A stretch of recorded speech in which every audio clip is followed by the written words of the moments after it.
Mesdames, Messieurs, bonjour. Très heureux de vous retrouver ici en direct du Parc des Expositions de la Porte de Versailles à Paris, dans le cadre du Salon de l'Agriculture.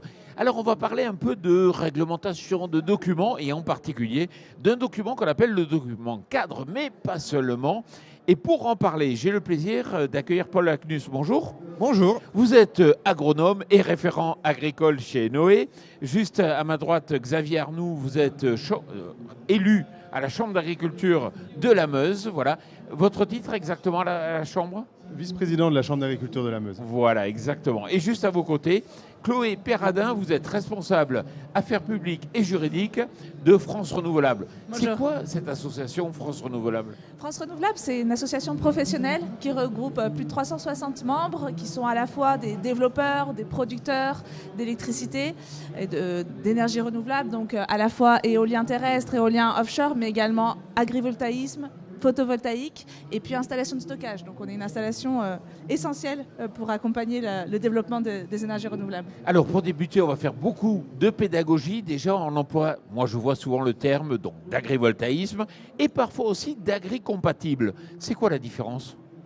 Alors, pour revenir un peu de contexte, sur terrain naturel, agricole et forestier, on a deux possibilités. Donc l'agrivoltaïsme, qui est une installation photovoltaïque bénéfique pour la culture qui est en dessous, qu'elle soit prairiale, de l'arboriculture ou d'autres cultures, et de l'agri-compatible. Qu'est-ce que c'est que l'agri-compatible ? Donc c'est défini par les documents de cadre qui sont publiés département par département, qui va indiquer sur les terres dites incultes, voilà, agri-compatible, compatible avec l'exercice d'une activité agricole, mais sur terrain culte, c'est pour ça que c'est un peu compliqué à comprendre, quel terrain vous pouvez faire une centrale au sol avec une densité de panneaux supérieure et avec des contraintes moindres que pour l'agrivoltaïsme qui est capé à par exemple 40% de taux de couverture et où il doit y avoir une activité agricole significative et activité principale de la parcelle. D'accord. Ça veut dire que pour l'agri-compatible, on a souvent quel type de parcelles ? Des parcelles qui n'ont pas été cultivées ? Alors, sur les documents cadres, alors déjà c'est régi en partie par la loi APER et les arrêtés de juillet, et vous avez 14 critères.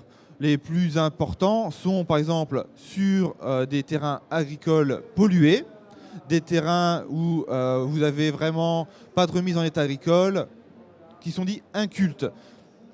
Voilà. D'accord. Alors vous avez parlé du document cadre, là aussi il faut l'expliquer. Alors, le document cadre, il y a une méthodologie nationale qui est parue d'élaboration du document cadre qui va reprendre déjà tous les terrains non cultivés depuis plus de 10 ans. Ce critère peut être cumulatif parce que certains départements veulent quand même, vu qu'une activité est possible, que l'activité agricole soit reprise et qu'il y ait de l'agrivoltaïsme. Mais sur cette liste de terrains non cultivés, vous enlevez toutes les réserves de biodiversité, les zones naturelles protégées, zones naturelles sensibles. Vous enlevez également les rivières, vous enlevez tout ce qu'il y a une activité potentielle. Dans certains départements, par exemple, vous devez faire des analyses de sol pour prouver que le potentiel est trop faible pour avoir une activité agricole. Et en enlevant tous ces critères, vous avez un listing de terrains où vous pouvez faire de l'agri-compatible parce que ces terrains sont incultes.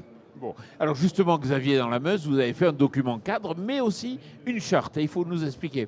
Alors effectivement, on a réalisé en 2020, suite au développement entre guillemets de l'agrivoltaïsme et des démarchages qui sont arrivés, on a fait une doctrine, une charte départementale qui permettait de donner une vision territoriale de l'agrivoltaïsme, en l'occurrence nous pour la Meuse.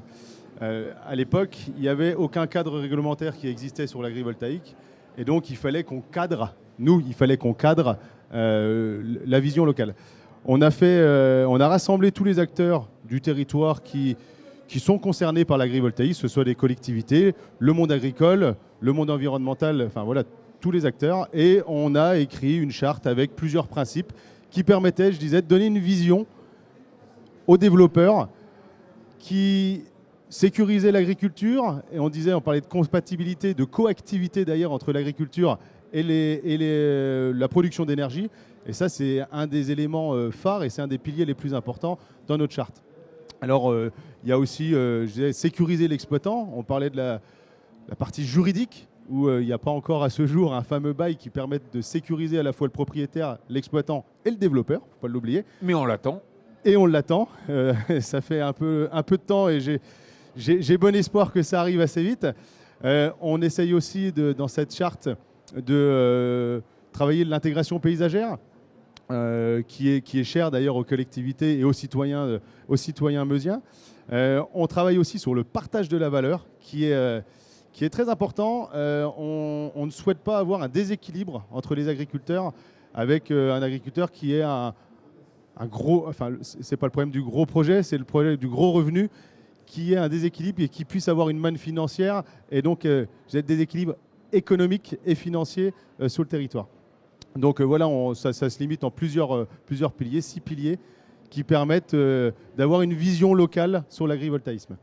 Ça veut dire quoi? Ça veut dire qu'un projet agrivoltaïque, quelque part, c'est un projet qui a beaucoup d'interactions avec différents acteurs, avec le paysage, des voisins, des agriculteurs. Enfin, ça met en jeu et il faut à un moment donné coucher en fait sur une feuille de papier une réflexion, se mettre autour d'une table pour définir ce que l'on entend, ce que l'on veut, ce que l'on projette. C'est exactement ça. Et quand on a commencé la démarche de charte, on a rassemblé les acteurs et il y avait des oppositions. Il y avait des personnes qui ne souhaitaient pas du tout d'agrivoltaïsme. Il y avait des personnes qui souhaitaient beaucoup d'agrivoltaïsme. L'idée, c'était même d'ailleurs de ne pas prendre ça en compte. Dans tous les cas, ça allait se faire. Et même si on était opposé, autant dire OK, mais il faut que ça rentre dans le cadre que l'on souhaite. Parce que si on s'y opposait, ça se ferait quand même, mais sans l'avis de la personne qui était opposée. Donc oui, on a eu multiples idées. Alors il faut prendre en compte, je disais, l'agriculture, c'est important. Il faut qu'il y ait un projet agricole qui soit derrière et non pas l'inverse, parce que c'est la base quand même des terres naturelles, hein, c'est de faire de l'agriculture ou de la sylviculture, peu importe. Après, voilà, il y a l'acceptation sociétale et donc on disait l'intégration dans le paysage. Alors c'est pas forcément dû à l'agriculture, enfin c'est pas le monde agricole qui doit décider de ça, mais quand on a rassemblé tous les acteurs, les collectivités, l'État, voilà, ils ont aussi leur mot à dire sur l'intégration paysagère. Donc oui, effectivement. D'accord, donc rien à voir avec le document cadre qui est vraiment quelque chose de plus administratif. En fait, ça ne parle pas du tout des mêmes parcelles. En fait, le document cadre, comme le disait monsieur, ça concerne les terres où on ne peut pas faire d'agriculture, on va dire à peu près, grossièrement, c'est ça. Et vous avez un exemple à nous donner? Alors, oui, je donnais en Meuse un exemple. Nous, on a, dû à notre passé très guerre 14-18 et les obus, on a des terres qui ont été polluées au gaz moutarde. Ces terres ont été décidées être impropres, enfin, tout ce qui est produit dessus est impropre à la consommation. Donc on ne peut plus faire d'agriculture colza, blé, orge comme on le connaît chez nous. Et bien voilà, ça peut être une destination pour ces terres-là, pour compenser la perte à l'agriculteur, c'est de mettre des centrales photovoltaïques et pas de l'agrivoltaïque, je le précise. Et effectivement, nous, notre charte concerne seulement les terres où il y a de l'activité possible et donc une coactivité avec la production d'énergie. L'agrivoltaïsme, dans ce cas-là. Chloé, comment vous avez réagi à l'annonce de la parution du document cadre, si on focalise toujours sur ce document? Eh ben, écoutez, en fait, c'est un outil qui est issu de la loi APR, donc la loi d'accélération des énergies renouvelables en 2023. Et qui est un outil essentiel pour qu'on puisse atteindre nos objectifs en France énergétique de décarbonation. Aujourd'hui, plus de 60% de l'énergie est importée et carbonée, c'est gaz, charbon, fioul. Et donc, il nous faut développer ces énergies renouvelables. Dans les solutions envisagées par les parlementaires, on a eu ce document 4 qui permet d'identifier dans chaque département les parcelles. Et ça, pour nous, ça fait du sens puisqu'il faut vraiment faire un partage de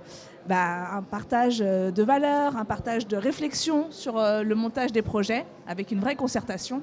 Et cette concertation, elle peut être menée grâce au document cadre. D'accord. Paul, vous, il y a 3 ans déjà, vous avez établi une charte propre à l'entreprise. Pourquoi? Parce qu'il n'y avait pas justement les autres chartes? C'était quoi la finalité?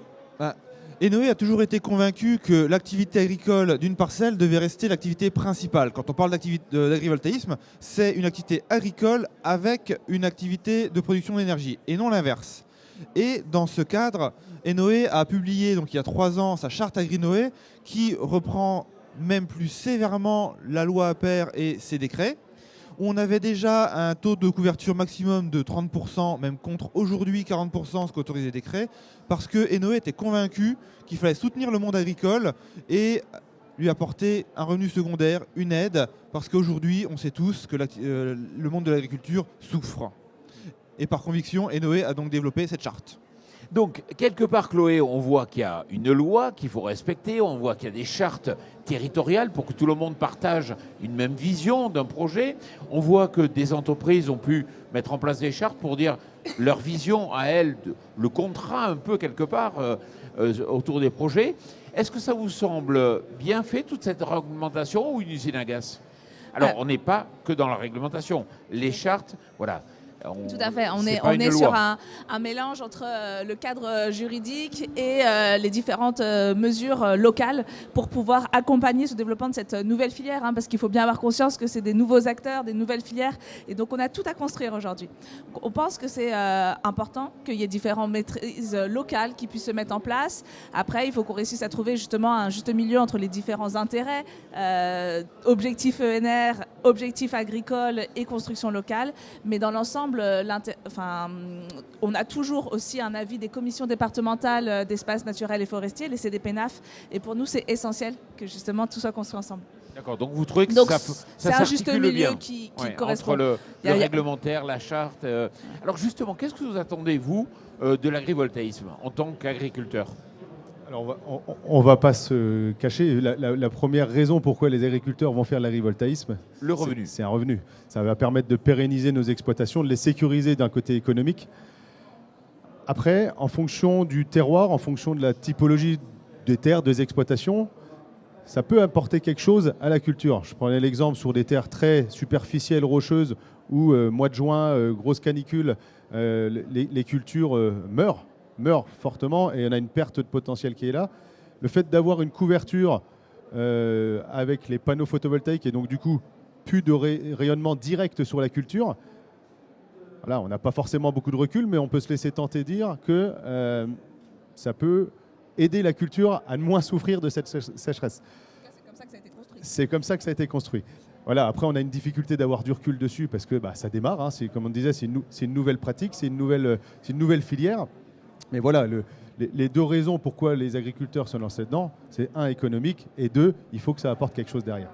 Alors, on parle des grandes cultures, mais la vigne, l'arboriculture, peut-être, où on voit il y a de la pourriture qui arrive avec des rayonnements. Voilà. Est-ce que ça apportera quelque chose? Je l'espère, mais ça laisse à être. Voilà, il faut que ça soit testé. Oui. C'est même pour ça que dans le décret, il y a une zone témoin qui est obligatoire pour qu'on puisse mesurer le bénéfice réel des installations, parce qu'il y a tellement de configurations, tellement de sols différents, tellement de microclimats, que c'est très très compliqué d'avoir des conclusions sur des taux de couverture, sur un impact agronomique des installations agrivoltaïques, que ces zones témoins vont nous permettre d'avoir du recul sol par sol, climat par climat, et permettre de prendre des décisions éclairées pour nos futurs parcs. D'accord.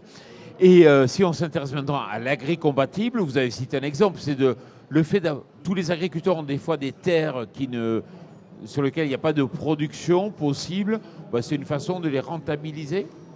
Alors c'est rare, hein. Il y en a, on va dire qu'il n'y en a plus beaucoup.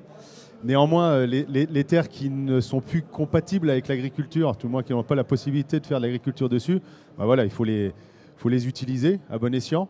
Pas faire n'importe quoi, c'est pour ça qu'il y a quand même un cadre juridique et une vision derrière. Mais oui, je veux dire, si un agriculteur se trouve avec une situation comme ça, autant l'utiliser et amener une autre production dessus possible, quoi. D'accord. Comment vous évoluez, vous, entre toutes ces réglementations, les chartes? Comment vous arrivez à adapter votre quotidien? Nous, chez Enoé, on a eu vraiment de la chance parce que cette charte Agri-Noé nous a permis vraiment de prendre de l'avance. Beaucoup de mesures qui avaient été envisagées et qui ont été publiées dans la loi APER étaient déjà dans notre charte. Donc nous, on a eu beaucoup d'avance sur la configuration de nos parcs. Ça nous est vraiment une chance pour nous. Après, vis-à-vis des chartes et des doctrines départementales, en général, en discutant avec la Chambre d'agriculture, qui est la représentante de la profession agricole, on peut savoir quelles sont les attentes, quels sont les besoins au niveau local et s'y adapter au plus près.